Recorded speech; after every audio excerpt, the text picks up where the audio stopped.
Hello, and welcome to another episode of Voice of the Disabled, brought to you by Adapter Chicago Productions.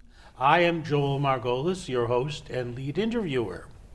With me today are three people who were kind enough to come and visit with us, all from the group called Peer Health Navigators. Directly opposite me is Susan Magosi, who is Director of Peer Health Navigators, and with her also are Mr. Ron Booze and Ms.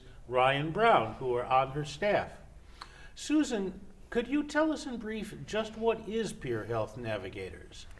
Sure. The Peer Health Navigator program was developed by members of Access Living's health policy team, Tom Wilson and Judy Panko-Reese, in partnership with academic researchers at the University of Illinois. And what we realized is that people with disabilities experience a lot of barriers to trying to get their healthcare needs met and could use support and guidance.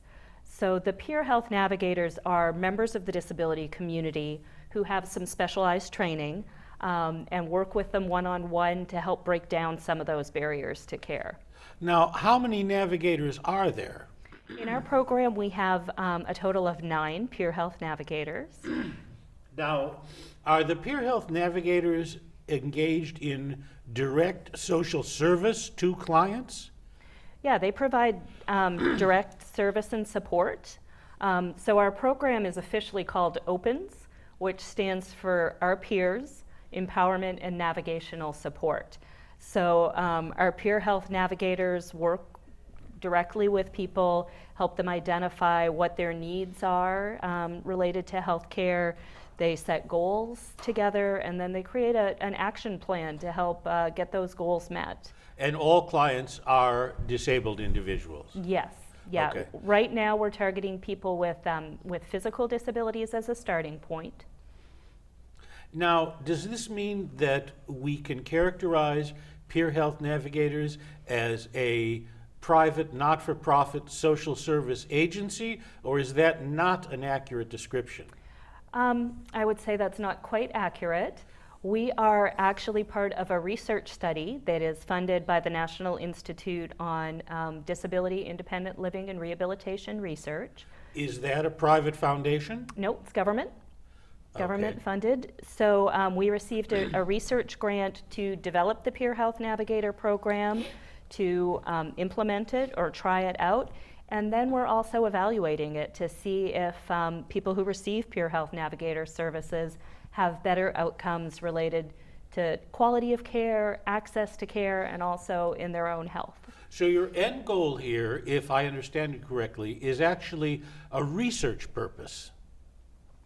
Yeah, so what we're trying to help create is evidence that some things that have been known in the disability community, like peer support, information sharing, sort of that wealth of knowledge that people with disabilities have built up through decades and longer of dealing with the healthcare system. Sometimes rather problematic dealing. Mm-hmm. Yeah. But you learn a lot through that. So what we're building off of is sort of the strength and knowledge of our Peer Health Navigators and giving it a framework so that they can share that information and support with other people. When did Peer Health Navigators begin? So that's a good question. So the concept of Peer Health Navigators actually started in Harlem by a physician who recognized that women with breast cancer in the Harlem area weren't completing their course of cancer care. This is Harlem in Upper Manhattan, New York City? Yep. And so what they developed were navigators who could help tackle some of those barriers like transportation or childcare or just figuring out how to get there and get services. So what we thought is, this is a really interesting model and something that we think could be really beneficial to members of the disability community. We think we're the first group who has taken that model and really tried to tailor it to meet the needs of people with disabilities living in the community, trying to get healthcare met as part of their daily lives. At any given time, roughly how many disabled individuals does each navigator have in his or her caseload, if I may call it that? Yeah, well, we're shifting into a new phase. So we've been going through what we call a pilot test phase. So we spent a year really trying out the program with about 15 people. So the Navigators probably had a couple of people that they were working with.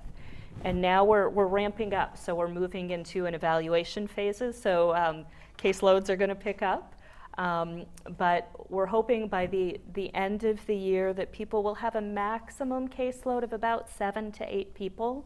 So relatively small if you think about what caseloads look like for people like care coordinators Yes. or social service workers. And how did you find your navigators? Well, as part of our project, we spent about a year or 2 years really thinking about what the project should look like, what would be the skills and knowledge and characteristics that we would want for navigators. So we created a job description. We distribute it through community networks in the disability community, so through Access Living, through the Rehab Institute of Chicago, and then we talked to the people who expressed interest. They went through an interview process. We invited the ones who we thought were the top candidates to come to a training. They've done over 40 hours of training initially, and then retraining and additional trainings throughout the year. And how do the Peer Health Navigators find the clients to whom they give service? Well, what we do is we, again, through different community networks and clinical networks, we advertise for the project. So people who are interested are invited to call us to learn more about the project, and then if they're eligible and still interested, then we enroll them and they get assigned to Peer Health Navigator. Is eligibility in this case something more than just simply being disabled? We're targeting people who receive their healthcare funding through Medicaid, adults between the ages of 21 and 64, because that's that Medicaid coverage area, and self-identify as a person with a physical disability. Are 3 big criteria. I understand, okay. Ryan, could you please tell me, when a client comes to you, what are some of the typical problems you hear a client express? I hear all the time about transportation issues and accessibility issues and the doctors not being prepared, like they don't know the procedures to deal with the disabled person. And when you say transportation issues, I'm not sure exactly what you're talking about. Don't disabled individuals receive transportation automatically through the paratransit program? No, you have to, it's a whole interview process and you have to be found eligible.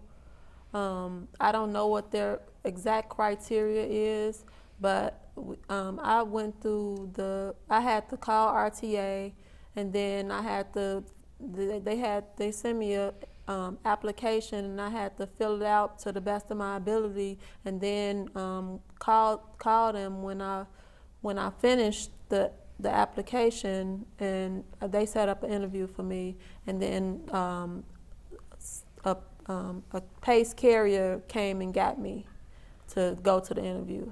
Do you hear clients periodically expressing frustration with the paratransit system? Yes, on a regular basis. They say the main issue is the lateness. They be late. They're late for their medical appointments all the time, and other important issues. And when clients express difficulty about accessibility, could you give us a couple of concrete examples what you mean by accessibility? Like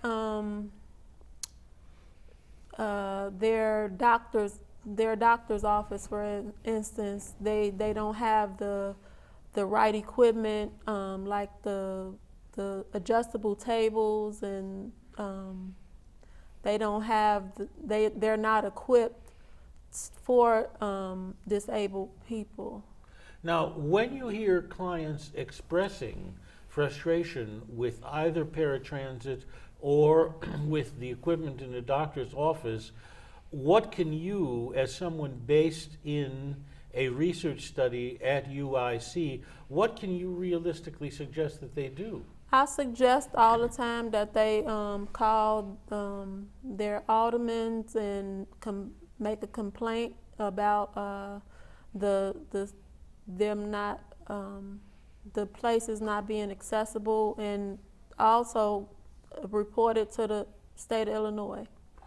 Reported to the state of Illinois? You mean some office within the state of Illinois that Yes, handles? the DHS office specifically. That's the Department of Human Services? Yes. Okay. Now, Ron, when clients come to you, okay, what kind of problems do you hear them typically describe? Well, quite often they have concerns regarding, as Ryan mentioned, their transportation issues, as well as acquiring different devices that they may need. Anything from a cane or blood pressure machine or any of the other type of services, actually, that they may recognize that are barriers for them to have in completion to be successful in navigating through the program. When they express frustration with transportation, is it very often that which Ryan has described as a frustration with the paratransit system, or are there other transportation problems as well? Well, quite often it's simply navigating through the application process in itself. To get paratransit? To make sure that they're eligible to receive the services. Quite often some of the participants that come into the program, this is their first encounter in navigating through the accessibilities that or the needs that they may have in general.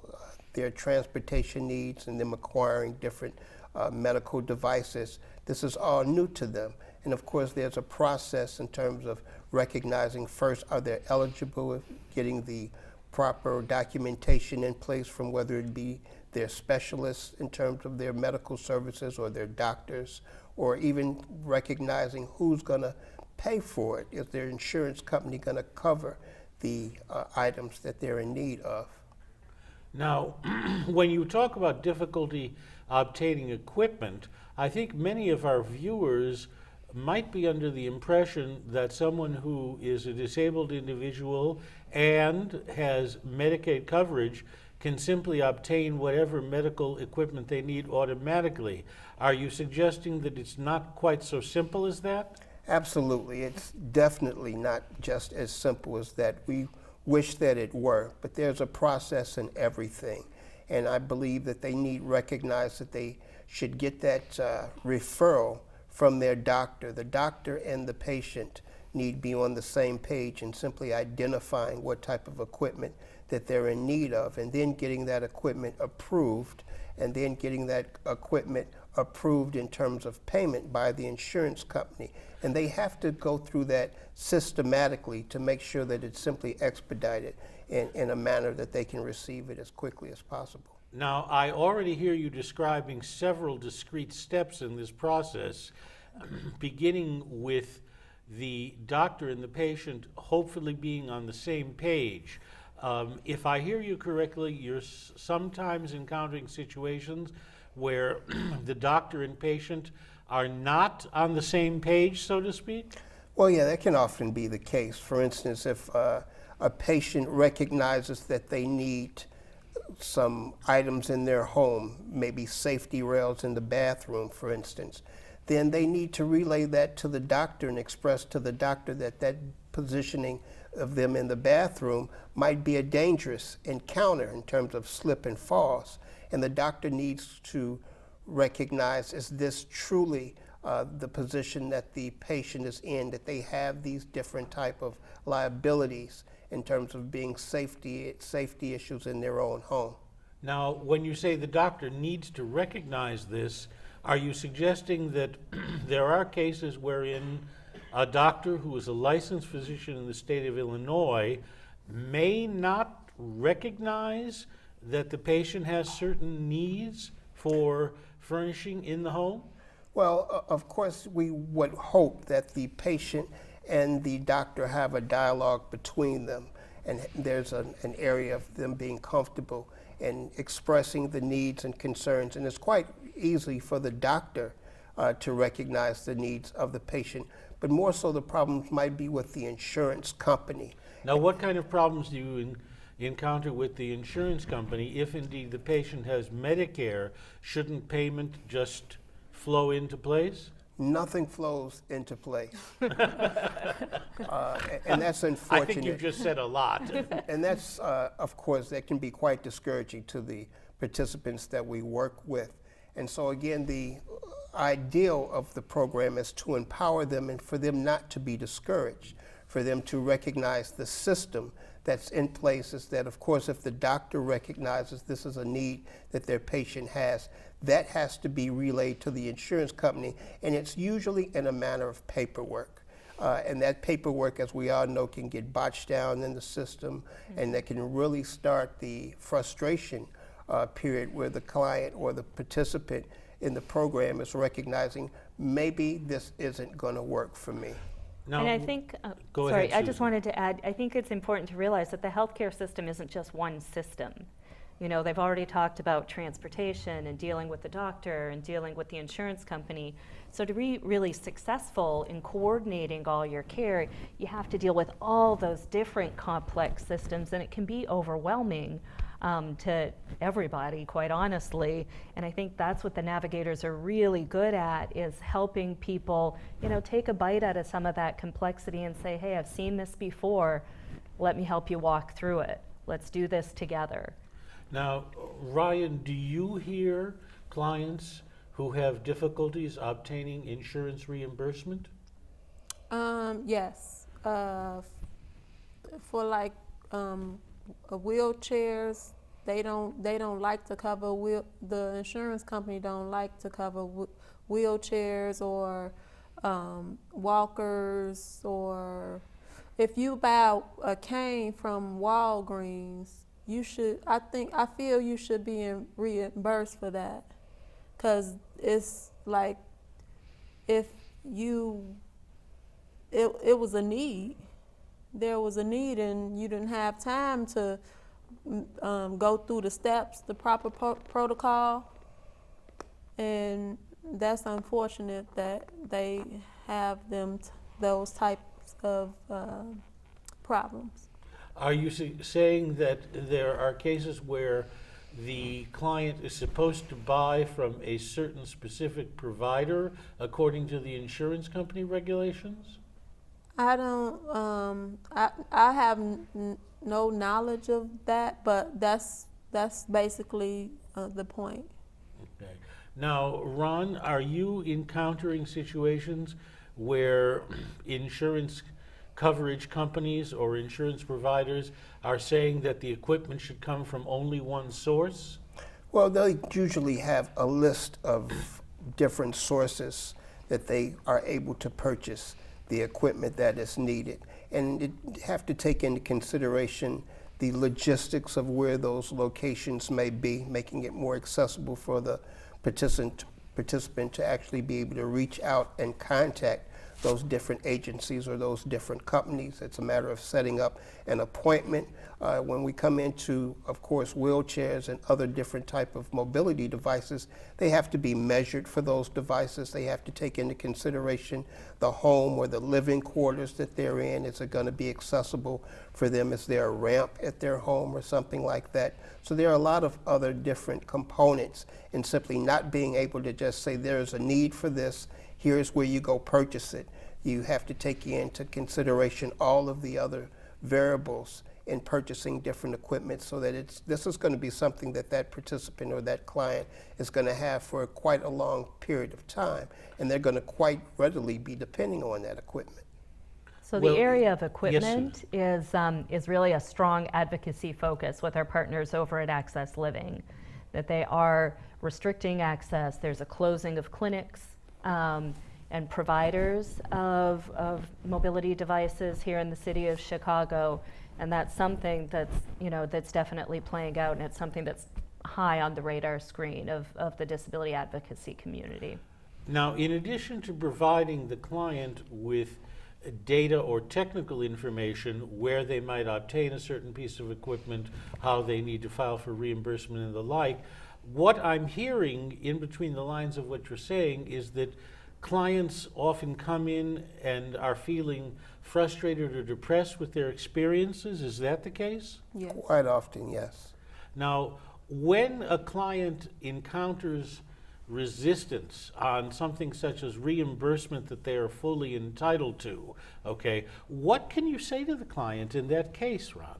Well, first and foremost, I want to assure them that this is doable and that all we have to do is, for one, limit our frustrations and be a resource to them as much as that we can so that they feel comfortable and that they recognize that this is, don't give up. That's the most important thing that we try to relay to the participants. It may be a slow process, it may be an ever-changing process, but it is most definitely a doable process, and it's simply a matter of not giving up and pursuing it. Now, Ryan, do you also encounter clients whose frustration is so great that they are bordering on giving up or have become highly depressed with the situation? Yes. I have a client now who is going through who is having a hard time, and she lives in Rockford, and it's like the resources out there are totally limited. So yes, she's been through nursing home facilities and hospitals. She's just been through it all.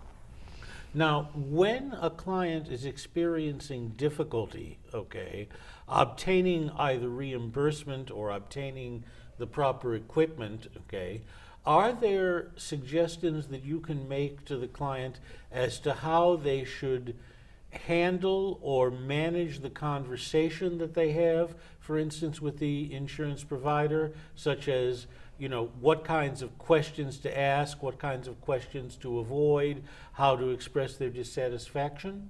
Yes, we actually role play before appointments, and that helps them feel more confident. And I actually have them write down their concerns and their questions so they can be prepared. And you go into a role play where one of you is the client and the other is the Yes. service provider. Yes. Okay. And that allows you to then put out objections that the service provider might make, and Yes. et cetera, et cetera. Yes. And Ron, do you also engage in role play to demonstrate yes. situations? Yes, we use that all the time. Even through our training, our initial training, we quite often had role play in terms of either being the service provider, encounters with them in terms of being a medical provider, a doctor, or a case manager. And as Ryan mentioned, making them as prepared as possible, writing down questions in different scenarios, because how often does the average individual go into a doctor's office for an appointment and then leave that appointment and have a barrage of questions that weren't even addressed because they forgot to present them to the doctor? So when we have that opportunity to meet with our participants and to go over different scenarios with them, it is to prepare them so that they have the best outcome, and everything that is actually a need for them, they have an opportunity to bring to the surface in that meeting. When a service provider, as some may well be, proves to be persistently recalcitrant or persistently obstructionist, are there any backup organizations to which you can send the client for further help? Yes, it's a lot of associations out there to help disabled people. I can't think of the names of them off the top of my head, but we like Susan said previously, we built up a resource list, so I can always go back to that. Okay.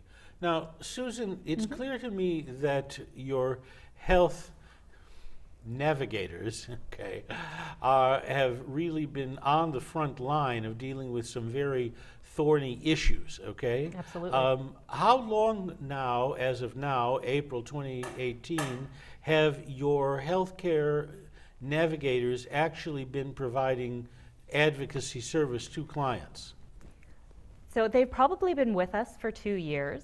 I would say the first 6 months of that was training. So I guess I would say a year and a half they've been engaged in this work, learning a ton as they go. And I think one thing that's really nice is because we have that team of 9 navigators, they work really well together. So if any one of them doesn't know the answer, they bring it back to the team, and they're good at recognizing, who has strengths or knowledge in what. So who's our go-to person if it's an issue of transportation Pooling of or equipment. expertise. Yeah. So and we thought that's important, because they're working in close contact with people who might be having a hard time. So we also want to take care of them as navigators to make sure that they don't get overwhelmed or burnt out on the work that they're doing. As we approach the end of our interview time together, I'd like to know, will you at Health Peer Navigators be pulling together all of these results in a study that will be available for members of the general public who are interested in these issues? Yes, absolutely. We think that that's critically important whenever you do work with the disability community, to give it back to the disability community. So you'll be submitting your findings both to your funding organization in the federal government and making the findings available to the disability community at large. Yeah, we do a lot of, through our work with Access Living, some town hall meetings. We like to share even the work in progress. We were over at a town hall meeting recently sharing some stories about the work and hopefully getting people interested too. Now, for either disabled individuals who might want to take advantage of your services, or for those who simply want to know more about the program, how can they contact Peer Health Navigators? They can reach out to me at the University of Illinois, either by email or by phone. And what is your email address? It is S as in Susan, MAGA, S as in Susan, the number 1 at uic.edu, or they can give me a call. My number is 312-996-4603. Okay. I want to thank all 3 of you for coming in today. This has been highly informative, and I think that our viewers in the audience of Television Land have learned a great deal as a result of your very helpful participation. I want to wish you and everyone else at Peer Health Navigators all the good luck in the world with your continuing efforts, okay?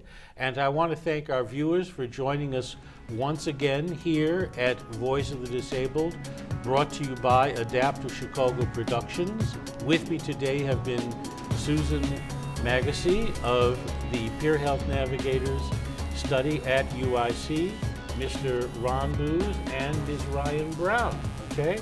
Please join us again at Voice of the Disabled, okay? Brought to you by Adaptive Chicago Productions and broadcast by Pan TV.